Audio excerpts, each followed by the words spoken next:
Hi, I'm Caroline Foster, and this is the story of how my supposed perfect wedding day turned into a complete disaster, and how that disaster turned into the sweetest, most satisfying revenge anyone could ever dream of. You've heard the saying, right? That your wedding day is supposed to be the happiest day of your life. Well, for me, it was supposed to be just that, but instead, it became the day my family revealed their true selves. And I realized that sometimes losing everything can be the beginning of gaining something so much more powerful.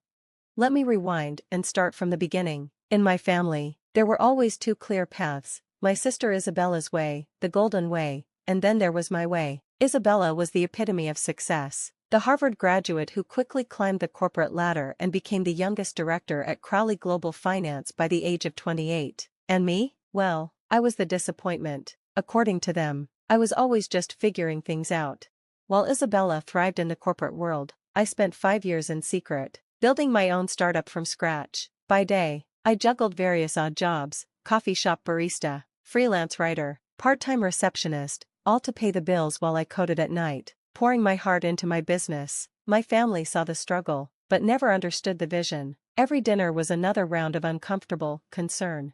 Still jumping between jobs, Caroline? Isabella would say, her smirk barely hiding her disdain. I could pull some strings and get you a role at Crowley, if you'd just ask nicely. Our mother would chime in, listen to your sister, darling, she knows the ropes. But I had a secret. While they thought I was just scraping by, I was building something that would change the game. It was a financial tech platform designed to help small businesses navigate international payments, and I called it Global Pay Solutions. Then I met Lucas. He wasn't like anyone I'd ever met. A software engineer with an eye for innovation, he quickly became not just my fiancé, but my business partner, helping to make Global Pay a reality. We kept our success under wraps, operating under a different name until after the wedding. We wanted the day to be about us, not about the empire we were quietly building. Our platform was gaining traction fast, and we'd attracted attention from a few major players in finance, one of which just happened to be Crowley Global Finance. What Isabella didn't know, however, was that our negotiations were being handled under an alias, and that I was the one behind the deals. She was about to find out, but not in the way she expected. The wedding was set for Saturday, June 15th, at the elegant Riviera Grand Hotel, and everything was perfectly planned. I'd spent months organizing every detail, hoping my family might finally see me as more than the failed daughter, but I hadn't anticipated Isabella's interference. It started with the pre-ceremony photos. Isabella, as my maid of honor, a decision that was more about keeping the peace than my own wishes, kept making little barbed comments to the photographer.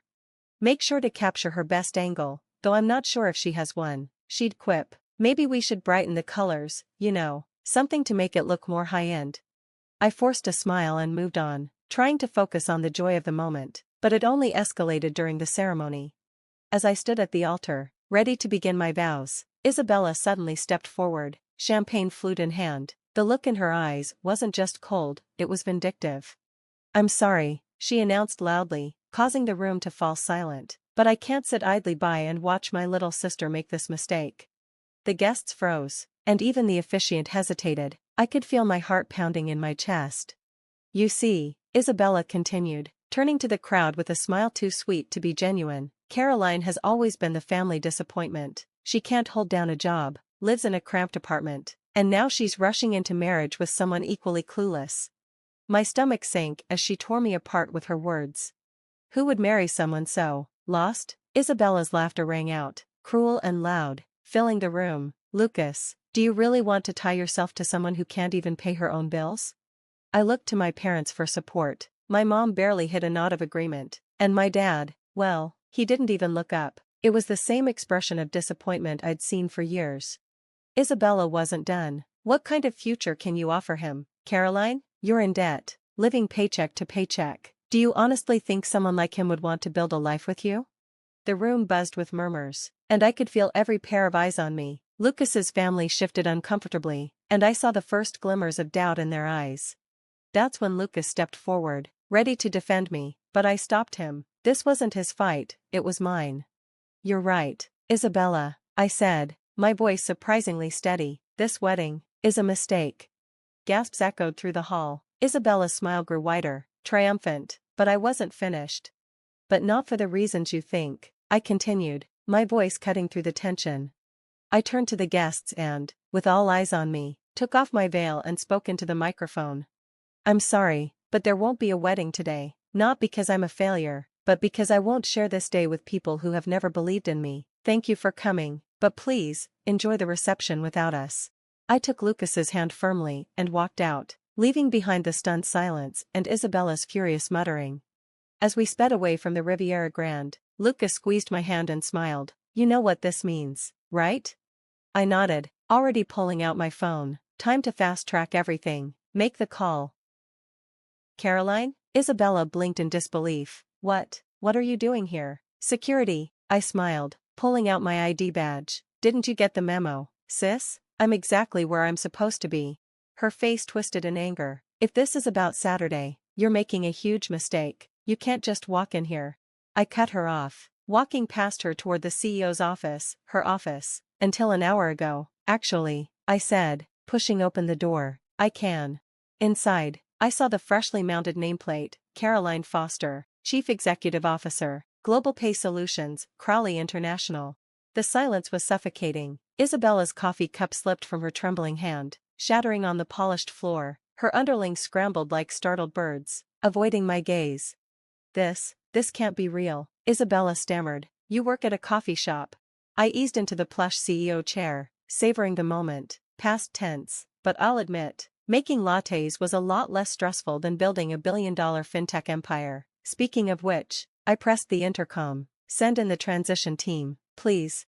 The next hour was a whirlwind of activity. My team, the one Isabella never saw coming, stormed the office with precision. Security systems were updated, the IT department executed emergency tasks, and new organizational charts were distributed. Isabella stood frozen, watching everything she thought she owned slip from her grasp.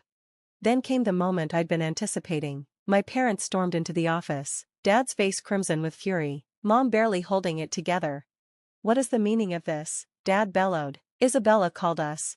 He stopped mid-sentence, his eyes scanning the scene, me sitting behind the CEO's desk, Isabella pale as death by the door, and the wall screen proudly displaying Global Pay's current valuation, $6. 3 billion. Hello, Dad, I said coolly. Mom, please take a seat. We need to discuss some changes.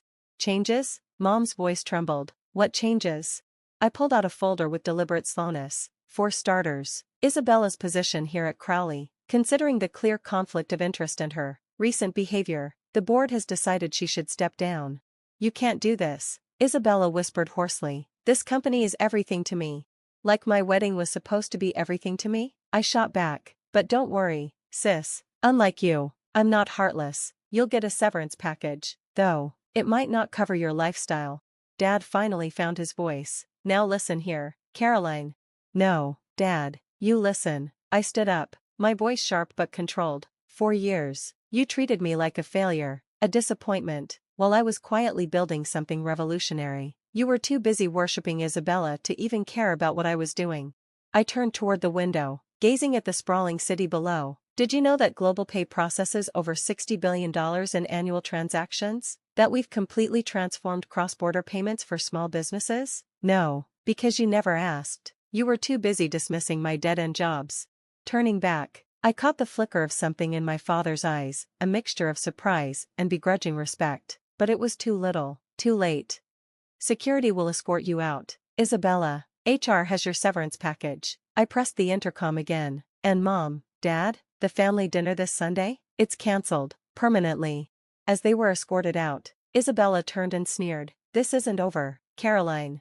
I flashed her a smile. Actually, it is. And thank you, Isabella, for ruining my wedding. You helped me dodge a bullet. Having you all in my life? Not worth it.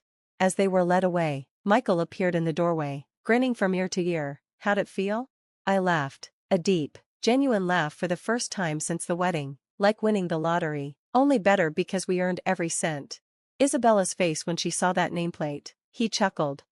Priceless, I agreed, but not nearly as priceless as next week, when she finds out all her stock options are now worthless because of the acquisition.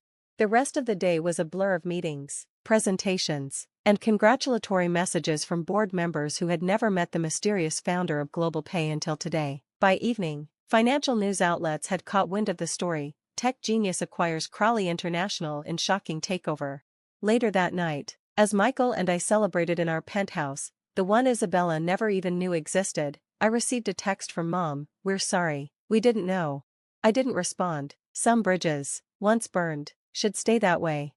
In the weeks that followed, things unfolded in ways no one expected. Under my leadership, Crowley's international division smoothly integrated with Global Pay, and our stock soared. Isabella, I heard, was demoted to a junior role at a smaller firm. Karma, they say, is a patient investor. Mom and Dad tried everything to reconcile: tearful voicemails, extravagant gifts, and lavish apologies. I donated all the gifts to charity, a final lesson in humility. As for me, I threw myself into growing the company, expanding into new markets, launching cutting-edge products, and helping countless small businesses flourish on the global stage. 6 months later, I had my perfect wedding, an intimate ceremony on a private beach in the Maldives, surrounded only by those who truly believed in us. No family drama, no fake smiles, just pure, unfiltered joy. Sometimes people ask me if I regret the way things turned out with my family. My answer is simple: success is the best revenge, but peace is the greatest victory. I lost a toxic family, but I gained an empire, and more importantly, my self-respect. Isabella still tries to reach out from time to time, usually when she needs something. Each message goes straight to spam. Some people never learn, but I did. I learned that the ones who call you worthless are just scared of their own mediocrity.